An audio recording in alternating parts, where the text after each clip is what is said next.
నమస్కారం. సుఖీభవకు స్వాగతం. ఈ రోజు సుఖీభవలో ఉండుక గండాన్ని గట్టెక్కేదెలా, పొట్టలో ప్రమాదకర క్యాన్సర్, జిస్ట్, వంటగదిని అలా వదిలేయకండి, ఎముకల్లో హెచ్చరికల సంకేతాలు ఇవే. ఇంకా హెల్త్ టిప్. తీవ్రమైన కడుపు నొప్పితో బాధించే అపెండిసైటిస్ అంటే మనందరికీ భయమే. 24 గంటల లోపల ఆపరేషన్ చేయకపోతే ప్రాణమే ప్రమాదంలో పడుతుందని భయపడుతుంటారు. నిజానికి అపెండిసైటిస్ గురించి ఇవాళ మనం అంతగా ఆందోళన చెందాల్సిన అవసరం లేదు. పరీక్షల్లో అపెండిసైటిస్ అని తేలినా కొంతవరకు మందుల సాయంతో పరిస్థితిని అదుపులోకి తీసుకురావచ్చు. మరీ అత్యవసరం అనుకున్నప్పుడు మాత్రం తప్పనిసరిగా సర్జరీ చేయాల్సిందేనని చెబుతారు డాక్టర్లు. ఈ నేపథ్యంలో అపెండిసైటిస్ కు కారణాలు, చికిత్సా మార్గాల గురించి ఇప్పుడు తెలుసుకుందాం. అపెండిక్స్, దీన్ని వాడుకలో ఉండుకం అని కూడా పిలుస్తాం. ఇది చిన్న పేగు, పెద్ద పేగు కలిసే చోట ఉండే ఓ చిన్న తిత్తి లాంటి భాగం. దీని ప్రవేశ మార్గం చిన్నగా ఉండటం వల్ల సాధారణంగా పెద్ద పేగులోని ఆహార పదార్థాలు, మలం వంటివేవీ దీనిలోకి వెళ్లవు. దీనిలో తయారయ్యే జిగురు స్రావాల వంటివి మాత్రం ఎప్పటికప్పుడు బయటకు వచ్చి పేగుల్లో కలిసిపోతుంటాయి. అయితే ఎప్పుడన్నా పేగుల్లో మలం గానీ, నులిపురుగుల వంటివి గానీ ఈ ఉండుక మార్గానికి అడ్డుపడినప్పుడు, బ్యాక్టీరియా మూలంగా ఇన్ఫెక్షన్ సోకినప్పుడు ఉండుకంలోని స్రావాలు, పదార్థాలు బయటకు రాకుండా అక్కడే ఇరుక్కుపోయి ఉండుకంలో వాపు మొదలవుతుంది. ఈ రెండు సందర్భాల్లోనూ కూడా అపెండిసైటిస్ నొప్పి ఆరంభమవుతుంది. అపెండిక్స్ అంటే ఒక గ్యాస్ట్రోఇంటెస్టినల్ ఆర్గన్ అండి. ఇది ఎక్కడ ఉంటుందంటే చిన్న పేగు, పెద్ద పేగు కలిసిన ఏరియా దగ్గర ఒక ఎక్స్టెన్షన్ ఆఫ్ ఇంటెస్టైన్ లాగా మనకు కనిపిస్తూ ఉంటుంది. ఇది వచ్చేసి 2 నుంచి 5 సెంటీమీటర్ల మధ్యలో నార్మల్గా ప్రతి మనిషికి ఉంటుందన్నమాట. ఇది ప్రతి మనిషిలో కొన్ని ఫంక్షన్స్ని నిర్వర్తిస్తూ ఉంటుంది. ఇది ఏం చేస్తుందంటే బాడీలో ప్రొటెక్టివ్ అనమాట. అంటే ఇమ్యూనిటీ పెంచడము, అంటే వైట్ బ్లడ్ సెల్స్ని ఇంప్రూవ్ చేయడము, గట్ ఇమ్యూనిటీని పెంచడము, ఇంకోటి గుడ్ బ్యాక్టీరియాని ఒక స్టోర్ హౌస్ లాగా ఉంచడము చేస్తూ ఉంటుంది. దీని ద్వారా మొత్తం ఓవరాల్ గట్ ఇమ్యూనిటీ పెంచడము, గట్ మైక్రోబ్ లెవెల్స్ని మెయింటైన్ చేయడం చేస్తూ ఉంటుంది. ఈ అపెండిక్స్కి ఇన్ఫెక్షన్ వస్తే కనుక దీన్ని అపెండిసైటిస్ అంటూ ఉంటాము. ఈ అపెండిసైటిస్ అనేది ఎక్కువగా చిన్నపిల్లల్లో ఎక్కువగా కామన్ అండి. వయసు పెరిగే కొద్దీ రకరకాల రీజన్స్ వల్ల అది తక్కువ అవుతూ ఉంటుంది ఇన్సిడెన్స్. పిల్లల్లో ఎక్కువ ఎందుకు కామన్ అంటే దీంట్లో నేను ఇందాక చెప్పినట్టు ఈ లింఫాటిక్ గ్లాండ్స్ ఎక్కువ ఉంటాయన్నమాట. ఈ గ్లాండ్స్ ఎక్కువ పెరిగిపోవడం వల్ల ఆ లూమెన్ అంటే ఆ పేగు ఓపెనింగ్ ఏదైతే ఉందో అది బ్లాక్ అయిపోయి లోపల వచ్చే సెక్రీషన్స్ అంతా ఎక్కువైపోవడం వల్ల ఇన్ఫెక్షన్ అయ్యి అది పగిలిపోవడమో లేకపోతే ఫీవర్ రావడమో ఇట్లాంటివి జరుగుతూ ఉంటాయి. ఇంకొక రీజన్ ఏంటంటే అండి మోషన్, అంటే కాన్స్టిపేషన్ వల్ల ఎపెండికోలిత్ అంటుంటారనమాట. ఎపెండికోలిత్ అంటే ఏంటి అంటే మోషన్ గడ్డగా ఫామ్ అయ్యి లూమెన్ని, ఈ ఎగ్జిట్ పాయింట్ ఏదైతే ఉందో అపెండిక్స్కి దాన్ని బ్లాక్ చేస్తుంది అనమాట, ఒక గేట్ లాగా. ఈ బ్లాక్ చేసినప్పుడు మళ్ళీ లోపల ప్రెషర్ పెరగడము, ఇన్ఫెక్షన్ రావడము, మళ్ళీ అపెండిసైటిస్ రావడం జరుగుతుంది. అది ఏజ్ పెరిగే కొద్దీ ఏమవుద్ది అంటే వార్మ్ ఇన్ఫెస్టేషన్స్ వల్ల కానివ్వండి, అల్సరేషన్స్ వల్ల కానివ్వండి, కొంతమందికి క్యాన్సర్స్ వల్ల కానివ్వండి, ఈ అపెండిక్స్ అవుట్లెట్ బ్లాక్ అవడం వల్ల అపెండిసైటిస్ వస్తూ ఉంటుంది. అపెండిసైటిస్ సమస్య ప్రధానంగా కడుపు నొప్పితో మొదలవుతుంది. తర్వాత జ్వరం, వాంతులు, ఆకలి లేకపోవటం వంటి లక్షణాలు కనిపిస్తుంటాయి. అపెండిసైటిస్ నొప్పి ముందు బొడ్డు దగ్గర, బొడ్డు చుట్టూ వస్తుంది. క్రమంగా సమయం గడుస్తున్న కొద్దీ ఉండుకం ఉండే చోటుకు, అంటే కుడివైపు పొత్తికడుపు భాగానికి మారుతుంది. బొడ్డు దగ్గర ఆరంభమైన నొప్పి సుమారు 6 నుండి 8 గంటల తర్వాత ఇలా కడుపు కింది భాగానికి చేరుకుంటుంది. ఇది అపెండిసైటిస్ ప్రత్యేక లక్షణం. ఉండుకం ఉన్న భాగానికి, బొడ్డుకు మధ్య భాగాన్ని వేలితో నొక్కినప్పుడు నొప్పితో విలవిల్లాడిపోతారు. దగ్గినప్పుడు అపెండిక్స్ ఉన్న ప్రాంతంలో విపరీతమైన నొప్పి వస్తుంది. ఎడమకాలు కదపమంటే తేలికగా కదుపుతుంటారు, కానీ కుడికాలును కదపలేకపోతుంటారు. కుడికాలు కదిపినప్పుడు ఇలియాసోయాస్ అనే కండరం కదులుతుంది. ఇది లోపల ఉండుకాన్ని తాకుతుంది. దీంతో కుడికాలు కదుపుతుంటే లోపల నొప్పి చాలా తీవ్రమైపోతుంది. ఫస్ట్ అండ్ ఫార్మోస్ట్ అంటే అపెండిసైటిస్ అనేది మన పేగు కాబట్టి అది కుడి భాగంలో కింద భాగంలో ఉంటుంది అనమాట, పొట్ట కింద భాగంలో. సో ఫస్ట్ అక్కడ పెయిన్ స్టార్ట్ అవుతుంది. ఆ పెయిన్ రావడము, తర్వాత పొట్టంతా ఉబ్బినట్టు ఉండడము, వామిటింగ్ సెన్సేషన్ రావడము, లేకపోతే వాంతులు అవ్వడము, జ్వరం రావడము, ఇవన్నీ ఫస్ట్ కామన్ సిమ్టమ్స్ అండి. ఇది ఎర్లీ స్టేజెస్లో వచ్చేది. అది పెరిగే కొద్దీ, ఇన్ఫెక్షన్ పెరిగే కొద్దీ, కాంప్లికేషన్స్ స్టార్ట్ అయ్యే కొద్దీ ఏమవుతుందంటే ఈ అపెండిక్స్ పగిలిపోవడము, పొట్టంతా నిండుగా ఉండడం, అంటే బాగా డిస్టెన్షన్ రావడము, టెంపరేచర్ విపరీతంగా పెరగడము, బీపీ తగ్గిపోవడము, పల్స్ విపరీతంగా పెరిగిపోవడము, కాన్షియస్ లెవెల్స్ తగ్గడము ఇవన్నీ జరుగుతూ ఉంటాయి. అపెండిక్స్ మెజారిటీ అండి ఇప్పుడు మన డయాగ్నోస్టిక్ మొడాలిటీస్ పెరగడం వల్ల కానివ్వండి, స్కాన్ల క్లారిటీ పెరగడం వల్ల కానివ్వండి, డాక్టర్స్ అవైలబిలిటీ వల్ల కానివ్వండి, అర్లీగా వస్తుంటారు కాబట్టి కాంప్లికేషన్ రేట్స్ని మనం చాలా తక్కువగా చూస్తూ ఉంటాం. అదే దీన్ని నెగ్లెక్ట్ చేసినట్లయితే ఈ ఇన్ఫెక్షన్ పెరిగిపోయి అది రప్చర్ అవుతూ ఉంటుంది అనమాట, అంటే బర్స్ట్ అవుతూ ఉంటుంది. ఈ అపెండిక్స్ లోపల ఏముంటుంది, ఇది పేగులో ఒక భాగం కాబట్టి దాంట్లో కూడా మోషన్, దాంట్లో కూడా బ్యాక్టీరియా అనేది సర్ప్లస్లో ఉంటాయి, అంటే చాలా ఎక్కువ మోతాదుల్లో ఉంటాయి. అది రప్చర్ అయిపోయినప్పుడు ఏమవుతుందంటే ఈ మోషను పేగు నుంచి బయటకు వచ్చి పొట్టలో అక్యుములేట్ అవుతూ ఉంటుంది. అది ఇన్ఫెక్ట్ అవ్వడము, యాబ్సెస్ అంటే చీము గడ్డలాగా ఫామ్ అవ్వడము. ఇంకా కొంతమందికి ఇంకా డేంజరస్ ఏమవుతుందంటే మొత్తం పొట్టంతా మోషన్తో నిండిపోవడము. అంటే అప్పుడు ఏమవుతుందంటే పెరిటోనైటిస్ అంటారు, అంటే దాని తర్వాత సెప్టిక్లోకి పేషెంట్ వెళ్తూ ఉంటారు. సో ఇది క్రిటికల్గా మారి పేషెంట్కి ప్రాణాపాయ స్థితికి పోయేదానికి కూడా అవకాశం ఉంది దీన్ని నెగ్లెక్ట్ చేస్తే. పొట్టలో కుడివైపు నొప్పి అన్నది కేవలం అపెండిసైటిస్ వల్లే కాదు, విరేచనాలు, మూత్రనాళ ఇన్ఫెక్షన్లు, లింఫ్ గ్రంథులు వాచినప్పుడు ఇలాంటి సందర్భాల్లో కూడా పొట్టలో కుడివైపు నొప్పి బాధించే అవకాశం ఉంది. కాబట్టి అపెండిసైటిస్ను ఖచ్చితంగా నిర్ధారించుకునేందుకు అల్ట్రాసౌండ్, రక్త పరీక్షలు చేయాల్సి ఉంటుంది. ఈ పరీక్షల సాయంతో అపెండిసైటిస్ను ఖచ్చితంగా నిర్ధారించుకోవచ్చు. ఒకప్పుడు అపెండిక్స్లో వాపు వస్తే అది 24 గంటల్లో పగిలిపోతుందని భావించేవారు. కానీ ఇది అన్ని కేసుల్లోనూ నిజం కాదు. ఇప్పుడు మనకు అత్యాధునికమైన యాంటీబయాటిక్స్ అందుబాటులో ఉన్నాయి. అనుమానంగా ఉన్న కేసుల్లో కొంత వేచి చూసి ఖచ్చితంగా నిర్ధారించుకుని అప్పుడు అవసరమైతే ఆపరేషన్ చేయొచ్చు. 24 గంటల్లో ఏదో అయిపోతుందని భయపడుతూ అనవసరంగా ఆపరేషన్లకు వెళ్లాల్సిన పని ఇప్పుడు లేనే లేదు. అపెండిసైటిస్ని 2 భాగాలుగా డివైడ్ చేసుకోవచ్చు. ఒకటి మైల్డ్ అపెండిసైటిస్ అని, ఒకటి సివియర్ అపెండిసైటిస్ అని. ఈ మైల్డ్ అపెండిసైటిస్లో ఏంది అంటే అర్లీగా వచ్చిన పేషెంట్స్కి కాంప్లికేషన్స్ లేనప్పుడు ఈ గ్రూప్ ఆఫ్ పేషెంట్స్కి మాత్రం మనం 100% మెడికల్ మేనేజ్మెంట్తోనే క్యూర్ చేయొచ్చు వీళ్ళని. రెండో గ్రూప్ ఎవరైతే చెప్పానో, అంటే కాంప్లికేషన్స్ వచ్చిన వాళ్ళు, సివియర్ ఫీవర్ వచ్చిన వాళ్ళు, సివియర్ పెయిన్ ఉండేవాళ్ళు, రప్చర్ అయిపోయిన వాళ్ళు, ఇలాంటి వాళ్ళకి మాత్రము ఖచ్చితంగా సర్జరీ అనేది 100% ఇండికేటెడ్ అండి. అపెండిసైటిస్ సర్జరీ చాలా సింపుల్ సర్జరీ అండి. లేటెస్ట్ సర్జికల్ దీని ప్రకారము అయితే లాప్రోస్కోపిక్ సర్జరీ ద్వారా కానివ్వండి, లేకపోతే రోబోటిక్ సర్జరీ ద్వారా కానివ్వండి చేయడం జరుగుతూ ఉంటుంది. అంటే దీంట్లో ఒక హోల్ కానివ్వండి, లేకపోతే 2-3 చిన్న హోల్స్ అంటే 1/2 సెంటీమీటర్ హోల్స్ కానివ్వండి, లేకపోతే 3 మిల్లీమీటర్ హోల్స్ కానీ చేసి దాని ద్వారా ఈ చెడిపోయిన అపెండిక్స్ని తీసేయడం అనేది జరుగుతూ ఉంటుంది. మోస్ట్ ఇంపార్టెంట్ స్టెప్ అండి అన్ని GI ప్రాబ్లమ్స్కి డైట్ అండి.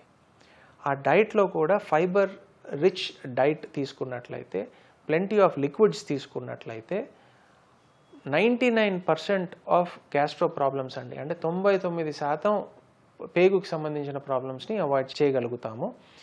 అదేవిధంగా అపెండిసైటిస్ కూడా ఫైబర్ రిచ్ డైట్ తీసుకొని లిక్విడ్స్ ఎక్కువ తీసుకున్నట్లయితే ఖచ్చితంగా అపెండిసైటిస్ని మనం అవాయిడ్ చేయగలుగుతాం.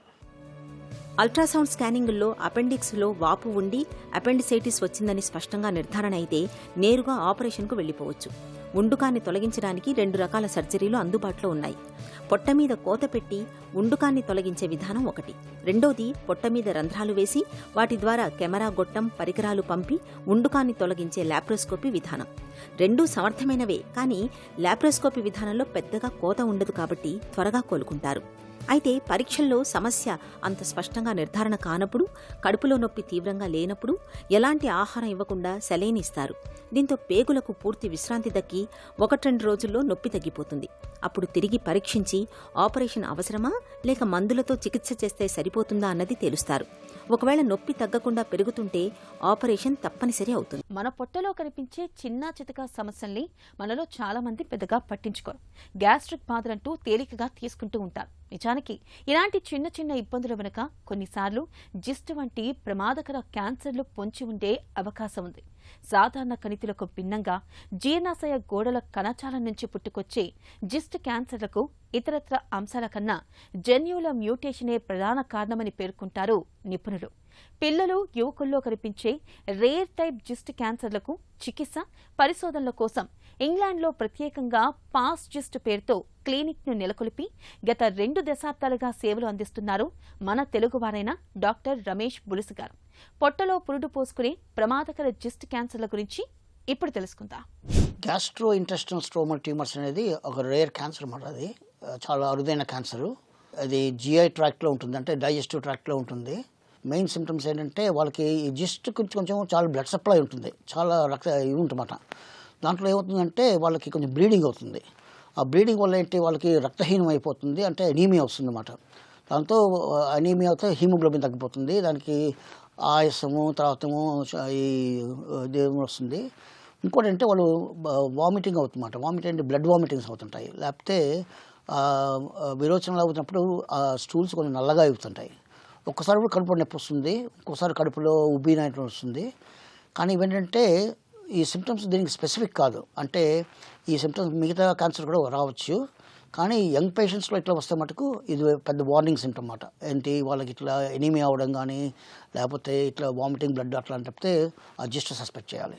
జిస్ట్ ఎర్లీ డయాగ్నోసిస్ చేస్తే అది క్యూర్, అంటే దానికి ఇంకా మళ్ళీ కంగారు పడాల్సిన అవసరం లేదు. అది ఆ సిమ్టమ్స్ గుర్తుపట్టాలి. ఆ సిమ్టమ్స్ గుర్తుపట్టిన తర్వాత సర్జన్ ఆపరేట్ చేయాలి. ఆ ప్రైమరీ ట్యూమర్ స్టమక్లో కానీ ఆ చిన్న ప్రోబుల్లో కానీ ఉంటే ఆపరేట్ చేసేస్తే అది క్యూర్ మాట. ఇంట్లో ఎక్కువ చిందరవందరగా ఉండే గది ఏదంటే అందరూ కిచెన్ అనే చెబుతారు. నిత్యం ఉపయోగించే గది కావడం, వంట చేస్తున్నప్పుడు పేరుకుపోయే కూరగాయల తాలూకు వ్యర్థాలు, వంటకు ఉపయోగించిన పాత్రలు, తిన్న తర్వాత వదిలేసే పళ్ళాలు, వీటికి తోడు గదిలో తేమ, బొద్దింకలు, ఇవన్నీ కిచెన్ను అపరిశుభ్రంగా మార్చేస్తూ ఉంటాయి. వంటగది అపరిశుభ్రంగా ఉంటే అనారోగ్యాల బెడద కూడా పెరుగుతుందని హెచ్చరిస్తున్నారు నిపుణులు. వంటగది పరిశుభ్రత ఎంత ముఖ్యమో ఇప్పుడు తెలుసుకుందాం.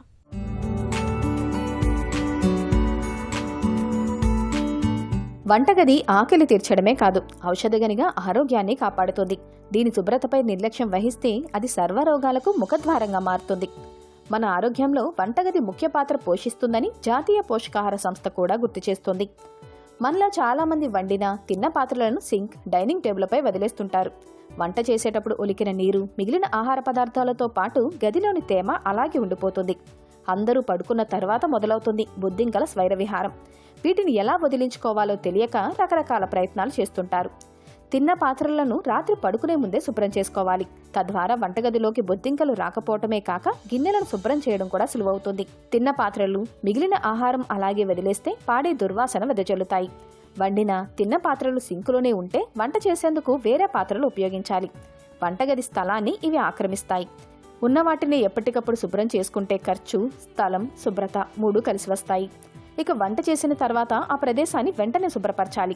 కిచెన్ కౌంటర్ ప్రాంతంలో ఆహార పదార్థాలేవి లేకుండా చూడాలి. పాత్రలను కడిగిన తర్వాత సింకును శుభ్రం చేయాలి. దాని చుట్టుపక్కల తేమ లేకుండా చూసుకోవాలి. వారానికి ఒకసారి వంట సోడా, వెనిగర్తో కడగాలి.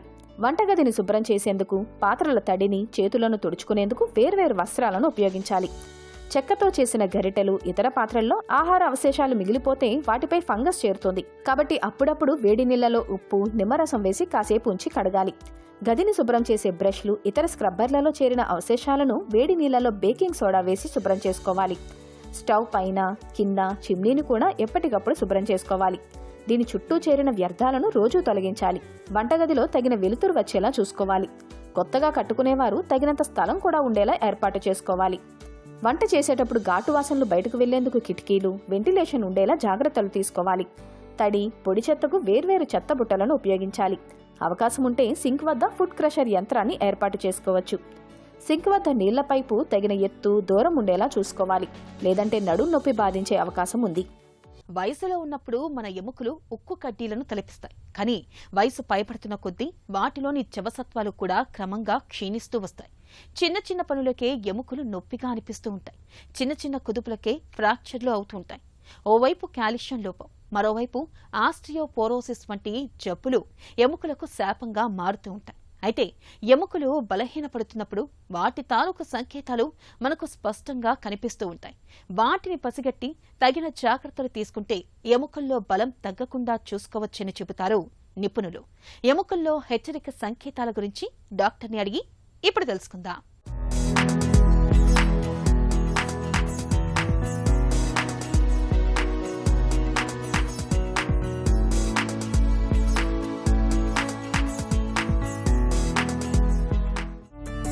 ఎముకల్లో నొప్పి ఎందుకు తగ్గకపోవడం ఏదైనా ప్రమాద సంకేతమా?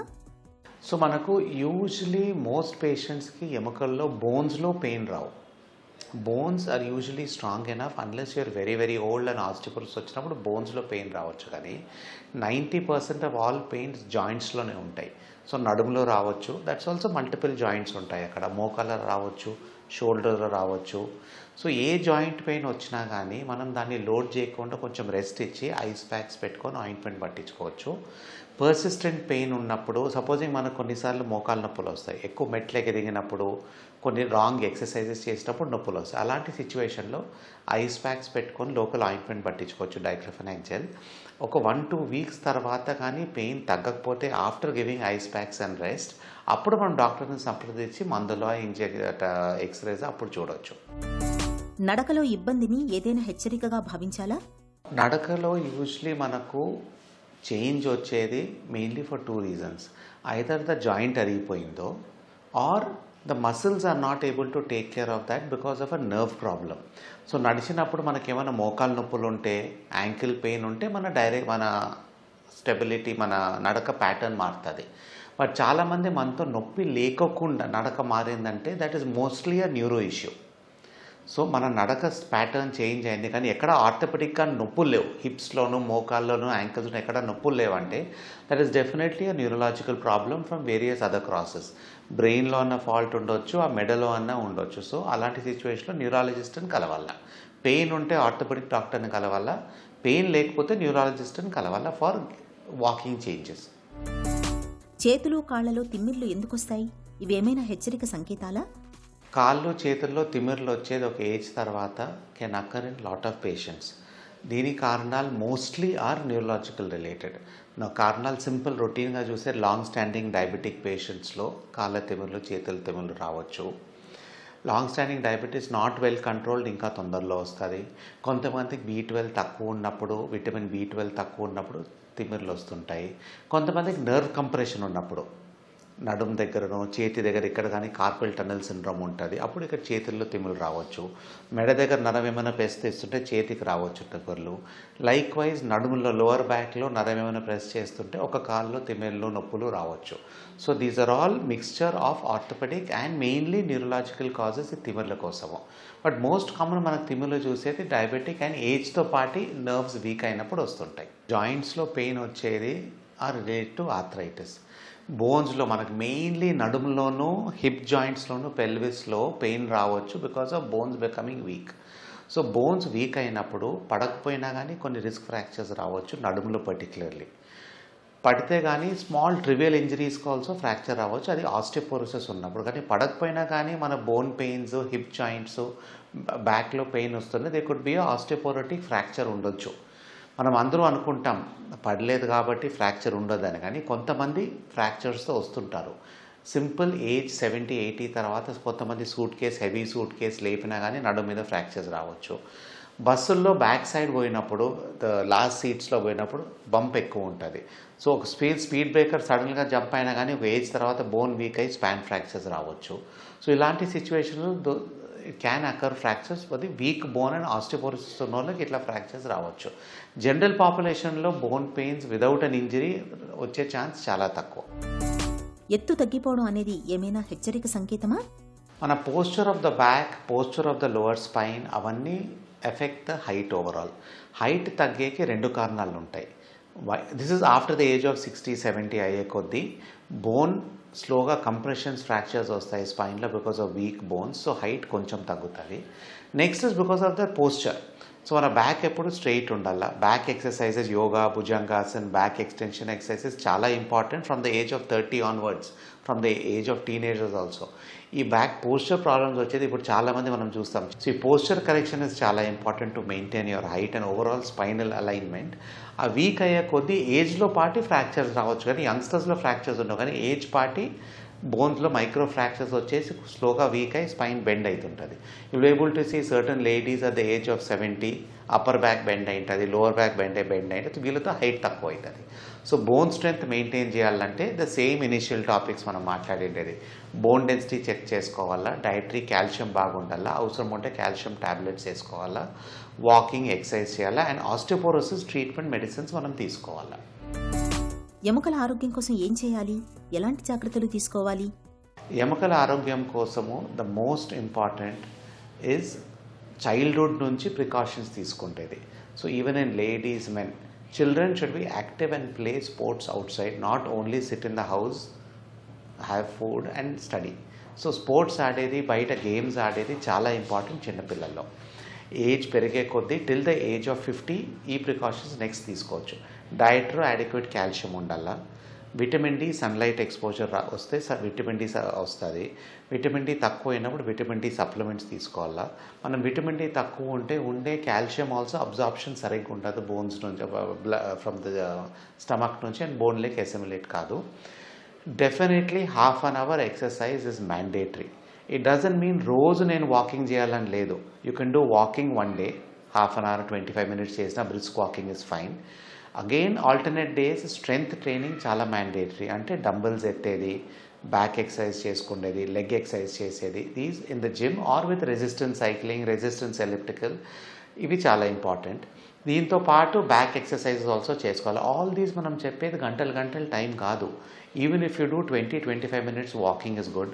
The next day you can do strength training and stretches. So yoga చేసుకోవచ్చు, స్ట్రెంగ్త్ ట్రైనింగ్ చేసుకోవచ్చు. So exercise is the most important to maintain joint health and bone health. Weight maintain అయితే హెల్తీ జాయింట్స్ ఉంటాయి. బోన్ ఎక్సర్సైజెస్ చేసి wait bearing exercise చేస్తే osteoporosis రాకుండా ఉంటుంది. And ఇవన్నీ weight maintain అయితే ఆర్థరైటిక్ చేంజెస్ ఆల్సో మనకు వచ్చేటి చాలా మటుకు డిలే అవుతాయి. ఎముకలనేవి మన ఒంట్లో జీవకర్రాలు లాంటివి. ఎముకలు ఆరోగ్యంగా ఉంటేనే మన శరీరం కూడా ఆరోగ్యంగా ఉంటుంది. ఎముకలు బలహీనపడుతున్నప్పుడు ఆహార వ్యాయామాల విషయంలో తగిన జాగ్రత్తలు తీసుకోవాలి. కాల్షియం, విటమిన్ డి లోపం లేకుండా జాగ్రత్త పడాలి. అప్పుడే మన ఎముకలు దృఢంగా ఉంటాయి. ఒక చిన్న చిట్కా మీకోసం.